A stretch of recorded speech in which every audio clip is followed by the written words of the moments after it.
Itu sebabnya simbolisasinya sapi itu ya secara syariat bertujuh. Padahal sebetulnya maksudnya bukan begitu. Yang paling penting dari sapi betina itu adalah tujuh. Tujuh itu ada di sini. Siapa sapi betina? Sapi betina itu adalah simbolisasi dari tubuhnya manusia. Kita lihat buktinya. Oke. Harus pakai bukti. Semua pakai bukti. Makanya lahirlah di Quran, namanya Quran surat Al-Baqarah. Al-Baqarah itu sapi betina. Lihat saya semuanya. Kalau di Quran ada kata-kata betina, pasti yang dimaksud adalah jasmani. Kalau di Quran ada kata-kata laki-laki, yang dimaksud adalah ruhani. Ternyata menurut Quran yang harus disembelih adalah sapi betina, bukan yang jantan. Ulangi, yang harus disembelih kata Quran adalah sapi betina. Betina itu mengarah kepada apa? Jasmani. Makanya manusia diciptakan berpasangan, ruhani dan jasmani. Nah, disimbolkan ketika haji, yang pakai kain ihram kan laki-laki. Karena apa? Haji perjalanan spiritual, perjalanan laki-laki, perjalanan ruhani. Karena laki-laki simbol dari ruhani, haji perjalanan spiritual, perjalanan ruhani. Yang perempuan kan gak pakai ihram. Ketika sampai di sa'i, begitu ada lampu warna hijau, laki-laki lari, yang perempuan jalan walaupun guru senam. Walaupun laki-laki itu sudah rengkot, tetap aja harus lari. Karena laki-laki itu simbolisasi dari ruhani, perempuan simbolisasi dari jasmani. Jadi sa'i itu perlambang. Kalau kalian sudah mengerti jati diri kalian yang luar biasa, yang sejati, maka kalian akan berfokus pada aspek ruhani. Laki-laki lari, perempuan jalan. Urusan ruhani lari kencang, urusan jasmani biasa aja, jalan aja. Asal mau kerja, mau usaha, insya Allah rezeki pasti datang. Tapi urusan ruhani harus lari. Sampai di Jamarat, kemudian lempar jumroh. Lempar jumroh juga menggunakan 7 batu. Luar biasa ya. Kenapa 7 bukan 8? Karena yang harus dilempar juga cuma 7. Yang harus dibunuh cuma 7. Yang harus dimatikan cuma 7. Yang harus dikendalikan cuma 7, nggak 8. Wah, saya pengen 8 aja ya, biar lebih mantap. Nggak bisa, tetap 7. Paham? Coba kalau kita ungkap semua rahasianya, loh, terbuka ya. Jadi haji dan kurban dua-duanya adalah prosesi untuk menemui jati diri yang sejati di rumah terdekat dengan kita, yaitu di Baitullah yang hakikat. Yuk kita baca pelan-pelan. Siapa sapi betina itu? Nah, dan ingatlah ketika Musa berkata pada kaumnya. Siapa Musa? Siapa Musa? Rasul. Siapa kaumnya? Ya pengikutnya Musa, namanya Bani Israel. Jadi Musa dengan Bani Israel itu seperti guru dengan murid. Seperti itu kiasannya. Apa yang dikatakan Musa pada muridnya? Sesungguhnya Allah menyuruh kamu menyembelih seekor sapi betina. Ini saya bacakan persis ya, supaya tidak ada persepsi.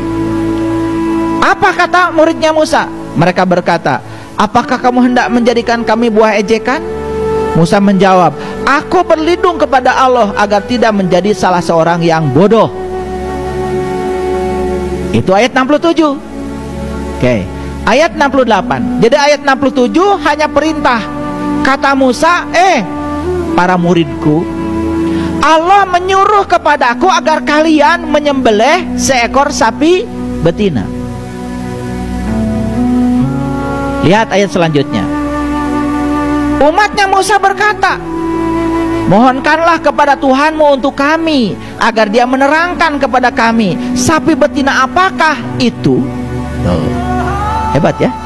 Umatnya Nabi Musa itu kalau disuruh, diperintahkan oleh Musa, nanya dulu. Makanya di Quran ada dialog antara Musa dengan umatnya yang sangat bagus. Saat umatnya Musa disuruh beriman pada Allahnya Musa, apa yang dikatakan oleh umatnya Musa? Hai Musa, aku tidak akan beriman kepada Allahmu sebelum aku melihat Allahmu dengan jelas. Itu diabadikan dalam Quran surat Al-Baqarah ayat 55. Baik, kita lanjutkan ayat ini. Musa menjawab, sesungguhnya Allah berfirman, sapi betina itu tidak tua, tidak muda, pertengahan antara itu. Kerjakanlah apa yang diperintahkan kepadamu. Jadi kalau mau menyembelih hewan kurban yang hakikat, yaitu diri kita sendiri, agar kita bisa wukuf di padang pengenalan kita, jangan terlalu muda. Karena kalau muda belum bisa menyimpan rahasia. Jangan terlalu tua. Nih, pada ketemu saya udah tua-tua, udah budek, suruh duduk sebentar kesemutan, disuruh berdiri sedikit aja kunang-kunang, tangan sudah koper, kaki sudah tidak siap lagi untuk jalan. Ini perintah Quran, tidak boleh muda, tidak boleh tua. Makanya belajar spiritual yang paling bagus harusnya saat kalian sedang seger-segernya. Makanya saya belajar spiritual dari usia saya muda. Waktu usia saya belasan tahun. Saya bersyukur karena usia belasan tahun saya sudah bertemu dengan guru-guru mursyid yang bisa mengantarkan saya untuk tahu sapi betina yang sesungguhnya. Umur belasan itu. Dan sekarang saya bisa menikmati proses yang panjang. Di usia saya sekarang 56 tahun. Karena dari sejak muda. Makanya belajar spiritual itu ya harus di usia itu, di usia emas. Maaf ya, kebanyakan manusia belajar spiritual setelah pensiun. Apa artinya? Itu artinya untuk Allah tinggal sesana. Iya. Makanya murid-murid saya yang datang kepada saya kan udah tua-tua, duit sudah nggak punya. Iya. Badan sudah lemah, telinga sudah budek, gigi sudah ompong. Iya, mata kunang-kunang, diajak mikir keras sedikit juga bingung. Kenapa? Bayangkan, harusnya buat Allah itu di usia emas. Masa sampaikan selamat buat kalian yang untuk Allahnya di usia emas, di usia pertengahan. Jadi belasan sampai tubuh sedang segar-segarnya. Itu sebabnya simbolisasinya sapi itu ya secara syariat bertujuh. Padahal sebetulnya maksudnya bukan begitu. Yang paling penting dari sapi betina itu adalah 7. 7 itu ada di sini. Siapa sapi betina? Sapi betina itu adalah simbolisasi dari tubuhnya manusia. Kita lihat buktinya. Oke. Harus pakai bukti. Semua pakai bukti. Makanya lahirlah di Quran, namanya Quran surat Al-Baqarah. Al-Baqarah itu sapi betina. Lihat saya semuanya. Kalau di Quran ada kata-kata betina, pasti yang dimaksud adalah jasmani. Kalau di Quran ada kata-kata laki-laki, yang dimaksud adalah ruhani. Ternyata menurut Quran yang harus disembelih adalah sapi betina, bukan yang jantan. Ulangi, yang harus disembelih kata Quran adalah sapi betina. Betina itu mengarah kepada apa? Jasmani. Makanya manusia diciptakan berpasangan, ruhani dan jasmani. Nah, disimbolkan ketika haji, yang pakai kain ihram kan laki-laki. Karena apa? Haji perjalanan spiritual, perjalanan laki-laki, perjalanan ruhani. Karena laki-laki simbol dari ruhani, haji perjalanan spiritual, perjalanan ruhani. Yang perempuan kan gak pakai ihram. Ketika sampai di sa'i, begitu ada lampu warna hijau, laki-laki lari, yang perempuan jalan walaupun guru senam. Walaupun laki-laki itu sudah rengkot, tetap aja harus lari. Karena laki-laki itu simbolisasi dari rohani, perempuan simbolisasi dari jasmani. Jadi sa'i itu perlambang. Kalau kalian sudah mengerti jati diri kalian yang luar biasa, yang sejati, maka kalian akan berfokus pada aspek rohani. Laki-laki lari, perempuan jalan. Urusan rohani lari kencang, urusan jasmani biasa aja, jalan aja. Asal mau kerja, mau usaha, insya Allah rezeki pasti datang. Tapi urusan rohani harus lari.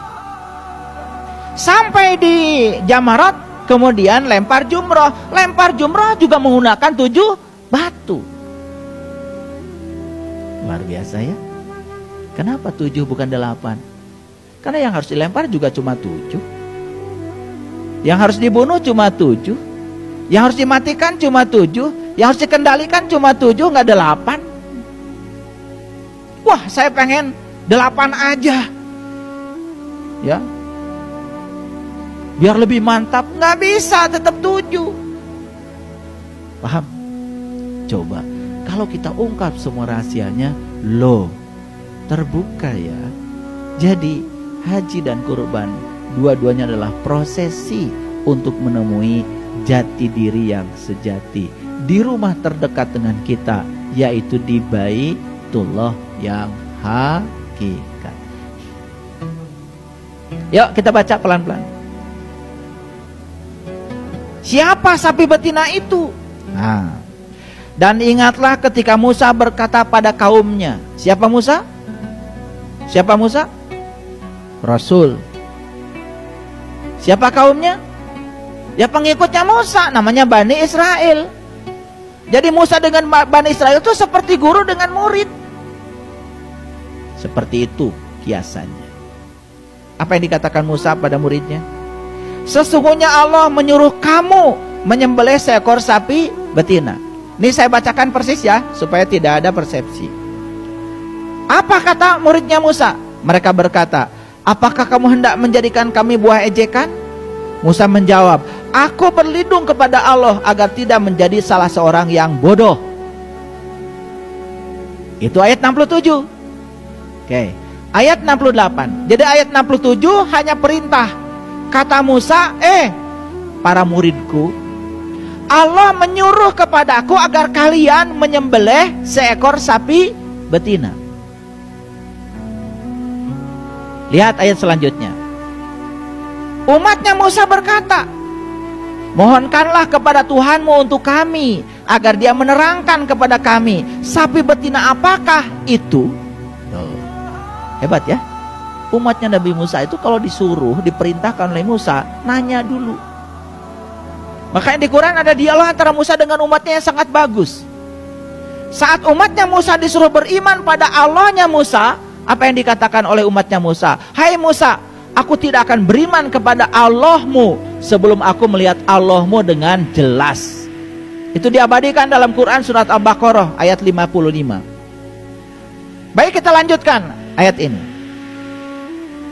Musa menjawab, sesungguhnya Allah berfirman, sapi betina itu tidak tua, tidak muda. Pertengahan antara itu, kerjakanlah apa yang diperintahkan kepadamu. Jadi, kalau mau menyembelih hewan kurban yang hakikat, yaitu diri kita sendiri, agar kita bisa wukuf di padang pengenalan kita, jangan terlalu muda. Karena kalau muda, belum bisa menyimpan rahasia. Jangan terlalu tua. Nih, pada ketemu saya udah tua-tua, udah budek, suruh duduk sebentar kesemutan, disuruh berdiri sedikit aja kunang-kunang, tangan sudah koper, kaki sudah tidak siap lagi untuk jalan. Ini perintah Quran, tidak boleh muda, tidak boleh tua. Makanya belajar spiritual yang paling bagus harusnya saat kalian sedang seger-segernya. Makanya saya belajar spiritual dari usia saya muda. Waktu usia saya belasan tahun. Saya bersyukur karena usia belasan tahun saya sudah bertemu dengan guru-guru mursyid yang bisa mengantarkan saya untuk tahu sapi betina yang sesungguhnya. Umur belasan itu. Dan sekarang saya bisa menikmati proses yang panjang. Di usia saya sekarang 56 tahun. Karena dari sejak muda. Makanya belajar spiritual itu ya harus di usia itu, di usia emas. Maaf ya, kebanyakan manusia belajar spiritual setelah pensiun. Apa artinya? Itu artinya untuk Allah tinggal sesana. Iya. Makanya murid-murid saya yang datang kepada saya kan udah tua-tua. Duit sudah nggak punya. Iya. Badan sudah lemah, telinga sudah butek, gigi sudah ompong. Iya, mata kunang-kunang.